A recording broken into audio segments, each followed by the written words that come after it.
All right, welcome back to MH Blackwell. In this video, I've prepared a short essay for you to cover the topic of why it is so important in this next election between Donald Trump and Kamala Harris, and the discussions that we move forward with after this election, for us to pay very close attention to the assault on the term wokeness and also critical race theory. There are many people that I come across who may consider themselves to be conservative, who may feel that they are anti-woke. I hear and I see all on YouTube different people questioning the status quo, questioning liberals, questioning Democrats, questioning the different methods that Black people have used in the past to overcome their problems.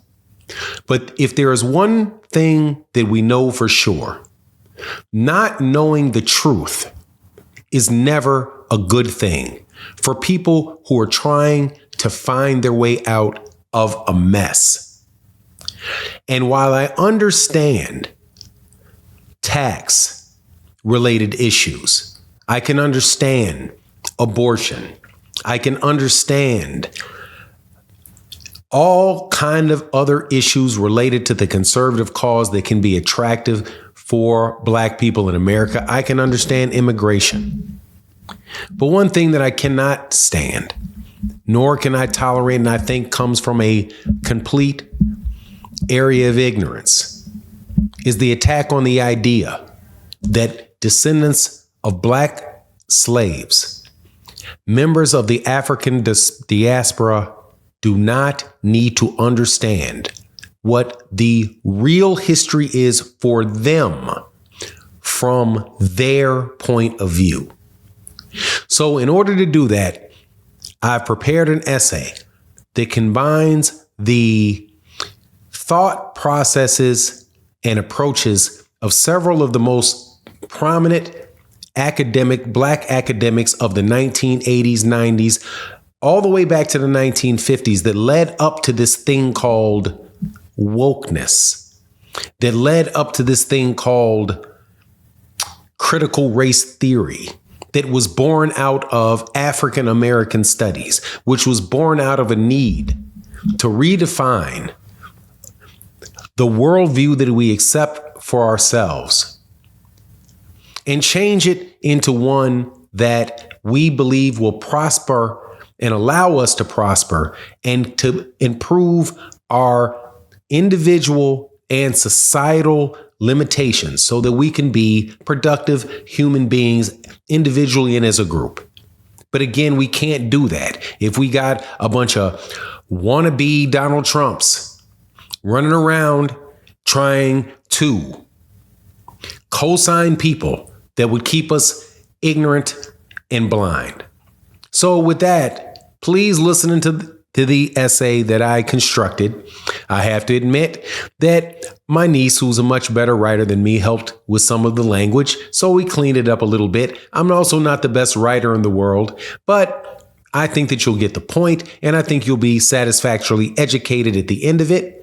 And when it's done, we can discuss it later on in the week, but please let me know what you think. I know that it's probably a little bit more academic than I usually engage in, but let's do it.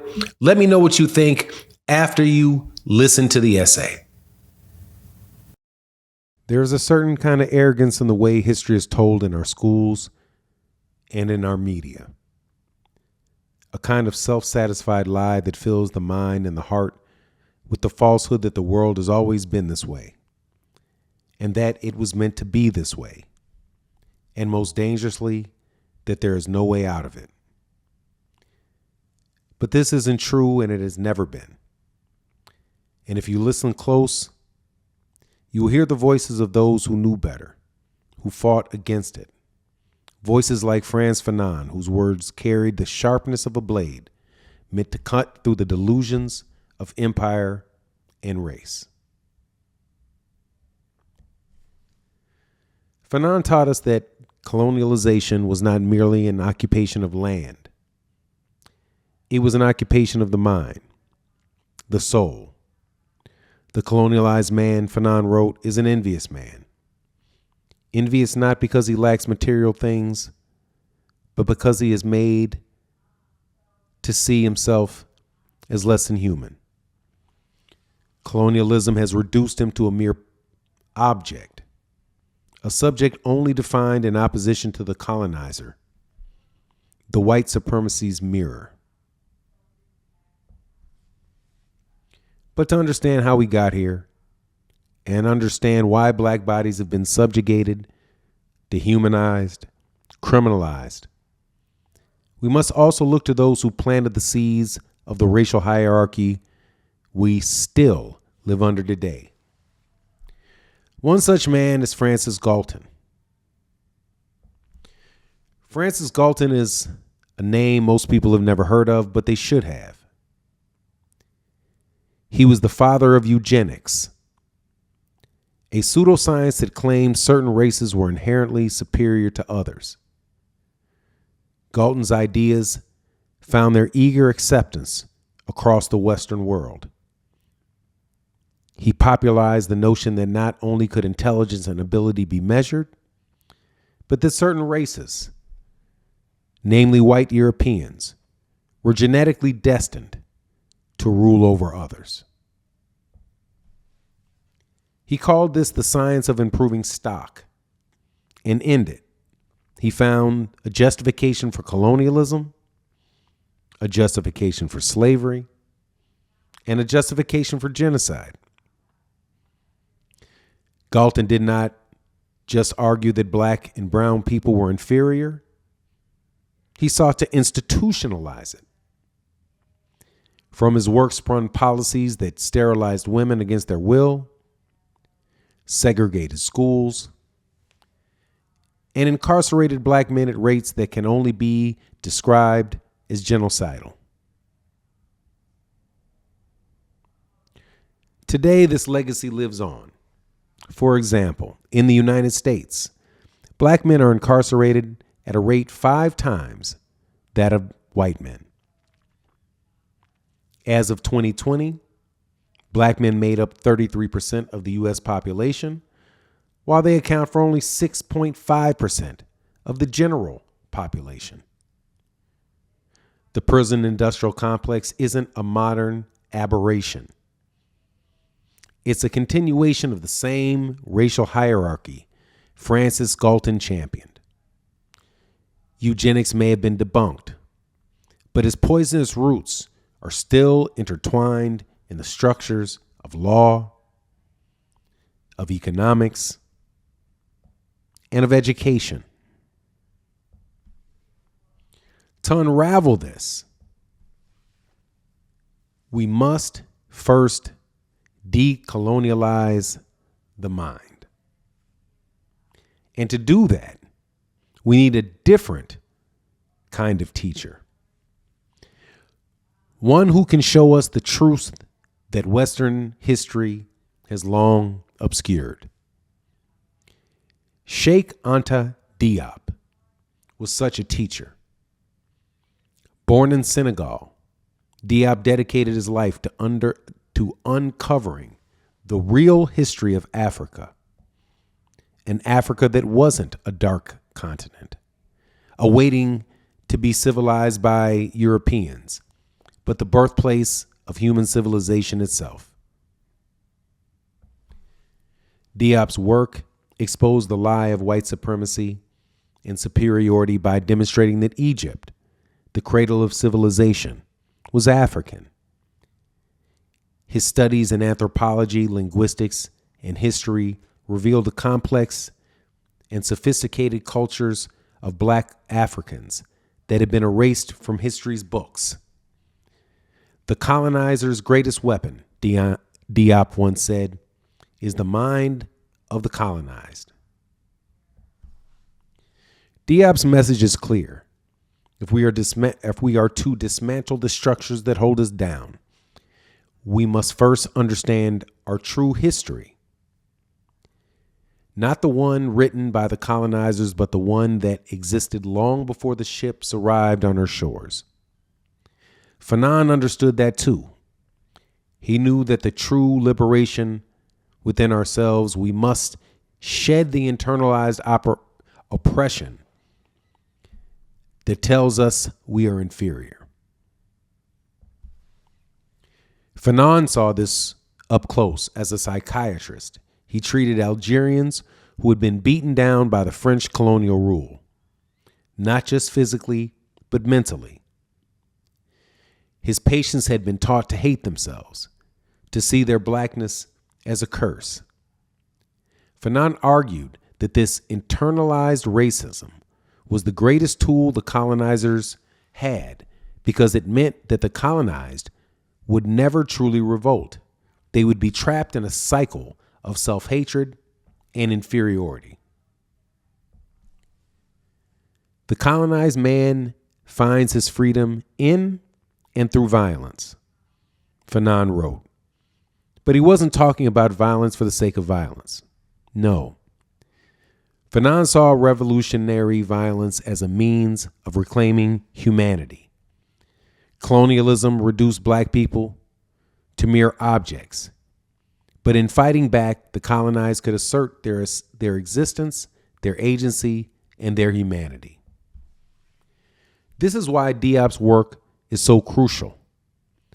If black people are to truly decolonize their minds, they must be armed with the truth of their history. They must know that they are descendants of kings and queens, philosophers and scientists, not slaves. They must reclaim their identity, and in doing so, reclaim their humanity.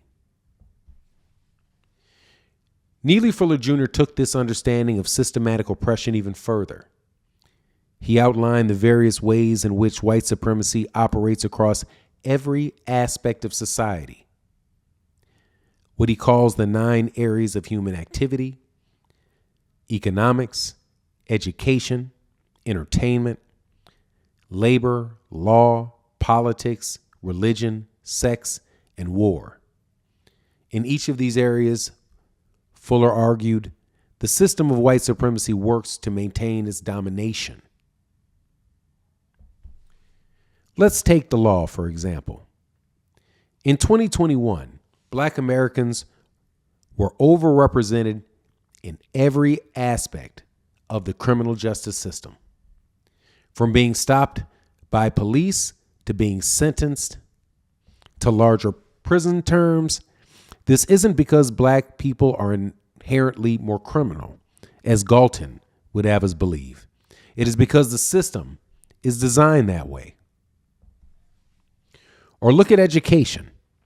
Black children are more likely to be suspended from school, more likely to attend underfunded schools, and more likely to drop out. But this isn't a question of ability. It's a question of access, of a system that prioritizes some lives over others. And we've seen this pattern repeated across the globe, from the colonialization of Africa to the exploitation of the indigenous people of the Americas. This system of white supremacy isn't just an American problem. It's global. Colonialism wasn't just about stealing land and resources. It was about stealing identities. In South Africa, under apartheid, black people were stripped of their rights and forced into ghettos. In India, under British rule, the caste system was reinforced to divide and conquer. Even Gandhi, revered as a freedom fighter, held racist views about Africans during his time in South Africa.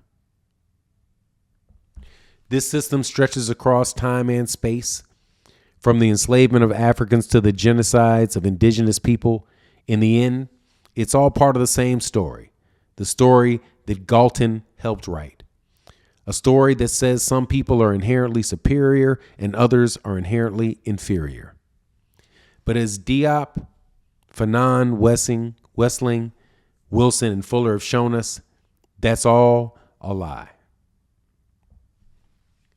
2 names that you might have noticed we had not brought up yet to this point: Dr. Frances Cress Welsing and Dr. Amos Wilson.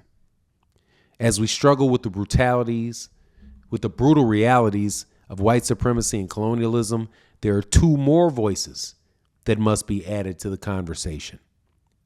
Voices that took psychological insights of Frantz Fanon and extended them into the realm of race and power. I'm speaking of Dr. Frances Cress Welsing and Dr. Amos Wilson, two intellectual giants whose work offers deeper understanding of how racism operates, not just as a system of physical oppression, but as a deliberate psychological war. Frances Cress Welsing, a psychiatrist by training, took Fanon's analysis of racial trauma and fear and extended it into the realm of psychoanalysis. In her seminal work, The ISIS Papers, Welsing made a bold argument. Racism, in essence, is a system designed to protect white genetic survival.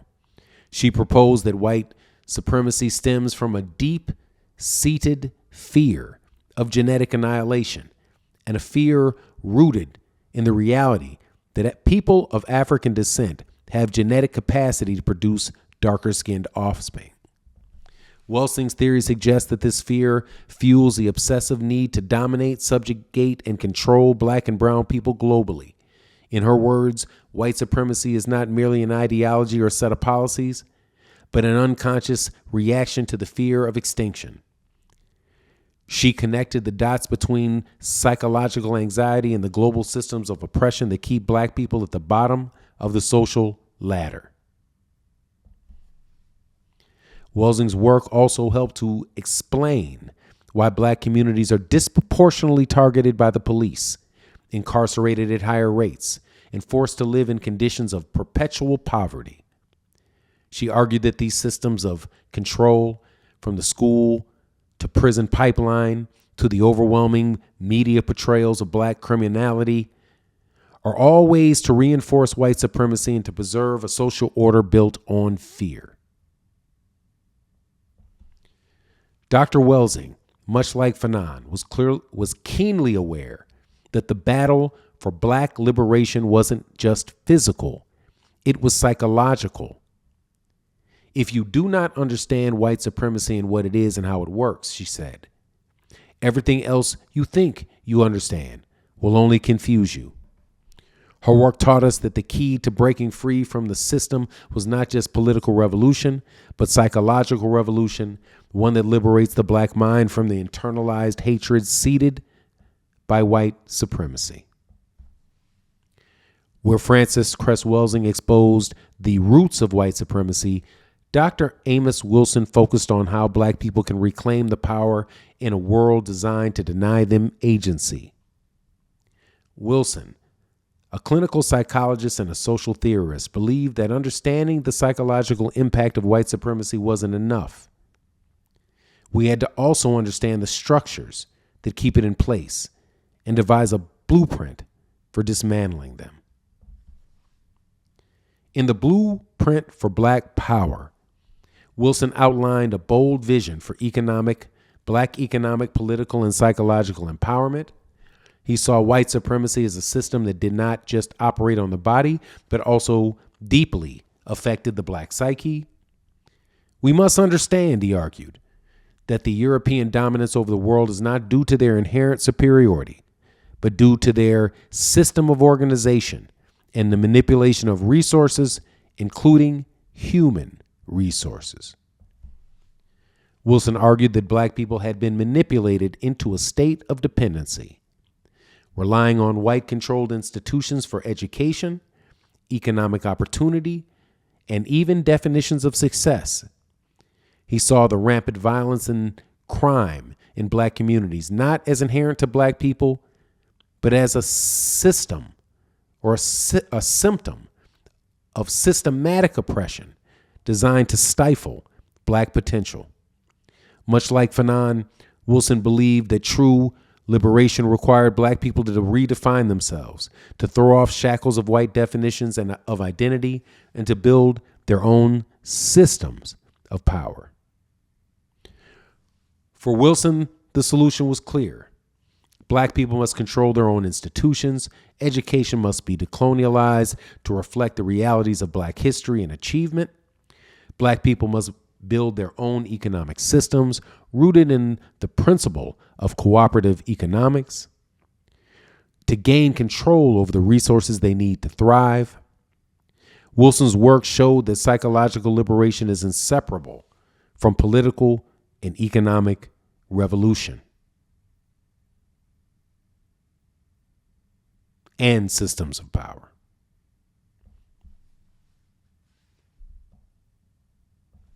Just as Fanon argued that the colonized must reclaim their agency through revolution, Wilson argued that Black people must organize themselves into a force capable of disrupting the systems that oppress them.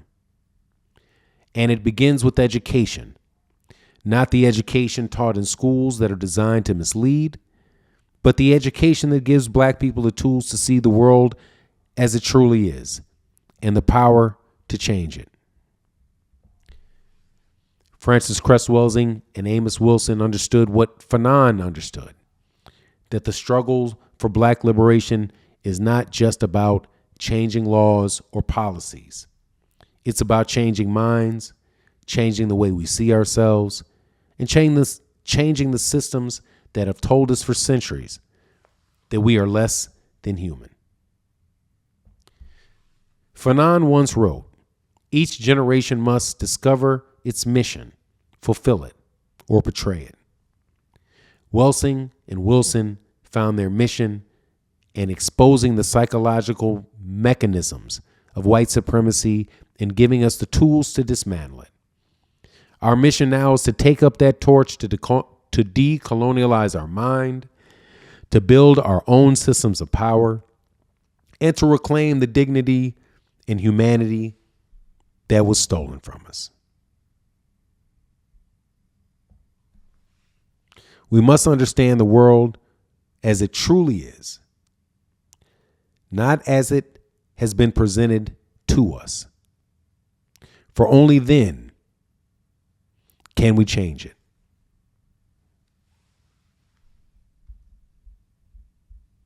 And others are inherent. Okay, I hope that you enjoyed. I hope that you understood. It was a very short essay in which we covered a lot of territory. But over the next several weeks, we're going to be expanding on a lot of those topics, bringing in different examples, delving into smaller details of it. Because honestly, man, if this is going to be my channel, MH Blackwell, this is the stuff that I like to think about. So let me know what you think in the comment section. And thank you so much for listening. Peace.